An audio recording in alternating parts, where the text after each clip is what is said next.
car, house, and appliances. What do all these objects have in common, you may ask? All these objects are things you can get when you have good credit. Hello everyone, my name is Elizabeth Torres, and today I'm going to talk about the importance of good credit. Credit is a necessity in life. As a matter of fact, there was a recent poll done by the Credit Bureau in 2017, and it stated that 89 million Americans have at least one credit card. I'm going to begin my speech with a description of what credit is. Then I'm going to talk about what good credit can get you. And last but not least, I'm going to talk about ways to boost or establish your credit. So let's begin with the description of credit. The definition of credit, according to the dictionary, is the ability of a customer to obtain goods or services before payment, trusting that payment will be made in the future. Credit can range from anywhere from 300 to 850, 300 being the worst and 850 being the best. So how it works is when you borrow money from a lender, whether it's a credit card or a bank, you are entitled to pay that money back. Based on how and when you pay that money back is how your credit score is calculated. When you make late payments or when you don't pay back what you owe, that can cause your credit score to decrease. When you make your payments on time every month and when you pay back sooner than what's expected, that causes your credit score to increase.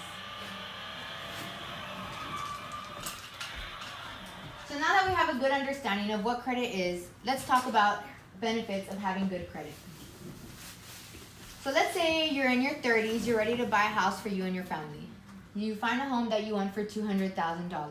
The bank tells you, okay, we're going to give you that loan for $200,000, but since your credit score is not that great, we're going to require a 20% down payment and you're going to have a 10% interest rate.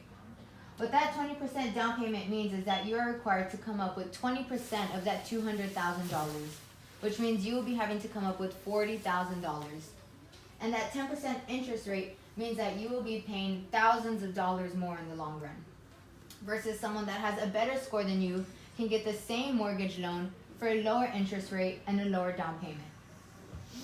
Let's say a 10% down payment, which means that they're only having to be paying $20,000 down versus $40,000 down. FHA requires a minimum of $580 in order for you to have a down payment of 3.5%. And this is just FHA. If you go through a bank or any other type of lender, most of them require a minimum of $600 to $620. Lenders look at this score, and based on that score, they see if you are trust or worthy enough to pay back that money. When you have a higher score, you get lower interest rates, and in the long run, even more money offered. Now let's talk about how to boost or establish your credit. There are many different credit agencies that will calculate your score for you. One of the most popular ones are FICO. FICO uses 4 different categories to calculate your score: payment history, credit utilization, credit age, and number of inquiries. Payment history is how often you make your payments, whether you make them late, on time. If you're making them late, that causes your score to increase. If you make them on time and more frequently, that causes your score to increase. Credit utilization is how much of your credit you are using.